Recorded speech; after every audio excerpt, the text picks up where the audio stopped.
Hello everyone and welcome back to MKGP. What was that?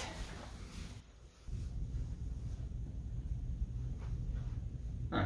That was weird. I hope that doesn't come again in the middle of the video and again in the epilogue. Anyway, today we'll be discussing a topic that I've kind of fallen into a little bit of a rabbit hole about. So, let's talk about pronunciation YouTube channels. So, the first thing you might ask is, what is a pronunciation YouTube channel? To put it simply, a pronunciation channel is a channel dedicated to teaching people how to pronounce words. This can range from simply saying the word to a full-on breakdown on how to say the word. But most channels just stick to saying the word a few times, and that's the entire video. Mind you, today we're not going to be talking about channels that actually dive into the complexities of the English language and break down why we say certain words and how we say them, because there are plenty of great channels that do that. No, we're going to be talking about channels that rake in hundreds of thousands of views by just saying a word over and over. Usually, these channels don't have the highest production value. Usually, they have the word they're pronouncing in a basic font on a white background. Monkey. Now, you would think with that little effort put into the video itself, you would at least have a charismatic host with a calm and soothing, region-free and accent-free voice, like the world's best spelling bee judge. But no, usually these channels just have text-to-speech bots. Some of them are even using the same text-to-speech bot. I'm 90% certain that a lot of these channels are just actually procedurally generated, because how easy would it be to have a bot that just generates a word, puts it into text-to-speech, and have that be the entire video? There's a strange anomaly in the pronunciation channel world where a bunch of channels will use women as their profile picture or their name. And then, much to the surprise of the listener, the text-to-speech bot is actually a deep-voiced man. If you're going to bait people to watch your 3-second pronunciation video, the least you can do is be consistent with your voice and your avatar. While looking into this, I was reminded of a similar controversy surrounding Reddit videos. For a while, there were a lot of text-to-speech videos that narrated popular threads on Reddit. People got annoyed by these low-effort content farms and started to mock and criticize them. But the thing is, these pronunciation channels have been getting away with much lower effort content for seemingly much higher numbers than the Reddit videos. And when I say higher numbers, I mean higher numbers. These channels pull in massive numbers for the content they produce. So that's the question in my mind. How is it that pronunciation YouTube channels can get away with making such low effort, botted content? And to answer this, I needed to think like a pronunciation channel. And I figured the best way to do that was to start my own. In order to have a successful pronunciation channel, I needed to have, first and foremost, a smooth voice to help me stand out from the low-effort channels around me. So, to achieve this, I enlisted the help from friend and fellow YouTuber Nick from neon80sgamer. Hello. You're supposed to pan the camera to... Why? As it turns out, Nick has not yet hit 100 subscribers on his YouTube channel, and as a result, he won't reveal his face until he hits that threshold. So, to punish him, I locked him in a recording closet to read off words for the pronunciation channel. Please, get me out of this closet. I'm being held captive to pronounce words. I don't want to pronounce words. So, believe it or not, this was not a joke.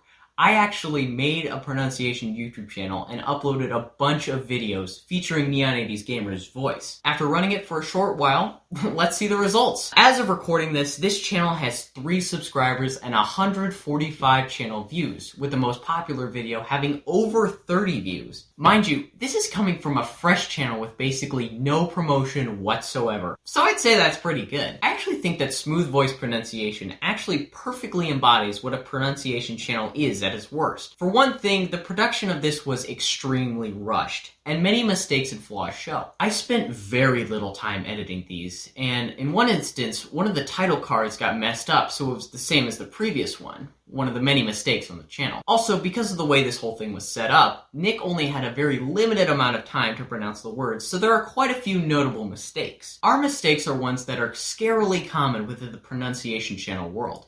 Furthermore, what is that? Oh, hi. Who are you and what are you doing in my house? I am the pronunciation channel man. Kneel before me, smooth voice pronunciation. This must be some sort of mistake. I'm MKGP. Yeah! Oh man, that was frightening. I sure hope he's not there by the time I finish the analysis. So, what can we gather from all this? Well, the short answer is that pronunciation channels are lazy and stupid. But the long answer is that pronunciation channels are lazy and stupid because, first off, a lot of these channels all have a manipulative aspect in common. A lot of them use a combination of female profile pictures, female names, female thumbnails, or even all of them at once. Now, I mentioned this earlier in the video with a joking tone, but I can't stress enough that the exploitation of women to gain views is no laughing matter. It's clear to see wherever you go on the internet that if you have a woman in the title or picture, it seems to get a lot more views and likes than the media by itself. While it can be funny to call out people frothing over random girls next to paintings on the internet, it's scary to think that there's a person behind every view, every upvote, and every like. And who knows where that exploitative behavior can lead? Well, it can lead you straight to this pronunciation channel. Don't worry if all our voices are male. We already know you fell for the female profile picture anyway. Unfortunately, people do fall for these, and this more than manipulative tactic gets a lot of views. But I think the most notorious and unapologetic use of this is the channel Emma Saying. Emma Saying is probably the biggest pronunciation channel there is, with 600,000 subscribers and over 100 million total views. I'll try to keep this bit concise, but I could make an entire video just about this one strange pronunciation channel. What I want to talk about is their use of women as their entire channel persona. Within the channel, the people in charge push this strange idea that Emma is the person saying all of these words, not just some random text-to-speech bot. This all comes from a short clip of who I can assume is the channel owner talking about the channel in a welcome video.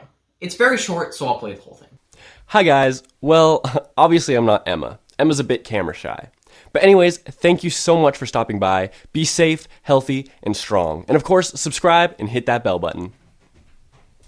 First of all, notice how the first thing the owner says is acknowledging that he's not Emma. This shows that he knows the watcher is coming for the woman detected in the profile picture and the name, and would obviously be a little startled to see it's just some guy. Next, he mentions that Emma is a little camera shy. Emma's a bit camera shy. Not only is this line cringe, but it also sets up the expectation that Emma is not only real, but she's the one saying all of these things at the channel. Because again, the owner knows what the people are coming for. Then, of course, he spouts out some random stuff about being safe, but then he just stands there for like 3 seconds while the video ends. Why didn't you cut that out? Anyway, this is all to say that Emma Saying clearly knows what they're pulling and aren't really trying to hide it. If anything, they're openly admitting that they know how to get ahead by using women. Well, that was a long tangent. On to another. We also have to consider that these pronunciation channels don't make these videos out of the goodness of their heart or for fun or because they have an inherent need to make essentially botted videos. No. It's all about the sweet, sweet money. Many of these pronunciation channels, especially the big ones, are monetized with ads running and must make boatloads off that sweet, sweet AdSense. And you might think, what would be a reliable customer base that would keep clicking on your videos, always wanting to know more about the proper English pronunciation of hard words? Is it established English speakers with a large vocabulary and know-how of many words? No. Is it small babies with an unlimited access to their mom's iPad, consuming knowledge about words they can only dream to pronounce? Maybe. No. You know who it is? It's English language learners, or ELLs as we'll call them. ELLs are probably the biggest market these grubby channels can tap into. English speaking is quickly becoming a necessity for getting a job in an international market, and many people from foreign countries are learning English so they can be better equipped for the broader world. These videos are usually full of people commenting in different languages, so it should be clear to these channels that their ploy is working. And if simply preying on ELLs to teach them English wasn't bad enough, they're also doing a terrible job at it. Most of these channels just run words through a simple text-to-speech machine and post whatever comes out. Not only is this incredibly lazy, but it can also be wildly incorrect. Machines can't pronounce every word perfectly, and often just refer to the phonetic spelling of hard words, usually getting it drastically wrong. And unfortunately, that laziness is not good for a learning mind. It might seem inconsequential at first, like it's only one word said wrong.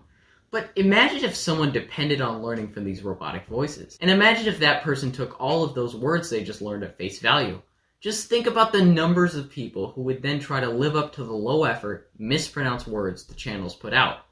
Considering how much this generation learns from the internet, I wouldn't be surprised if this is a reality for some people learning English. This is not to put them down, as learning a foreign language is a very hard thing to do. but it's instead a poor reflection on the pronunciation channels for putting out these low-effort videos. Well, that was a long way of saying pronunciation channels are bad. They're bad for people watching them, and they're bad for the internet as a whole. Pronunciation channels might not even cross your mind as you mindlessly scroll through YouTube, but they're clearly a big part of some people's lives. So the next time you think about how to pronounce this word, just remember that what you find on YouTube might not be your best option overall. 1 second. Cameraman, did you get locked out again? Huh? Oh, hi, cameraman. Wait a minute. If you're behind the camera, then who was me? Now that you own a pronunciation channel, you must bow to my will. No! No! No! No! If you enjoyed this video, which you did not because it was critical of pronunciation YouTube channels, be sure to leave a like and share with a friend. Be sure to subscribe to Smooth Voice Pronunciation and not MKGP, because Smooth Voice Pronunciation is better.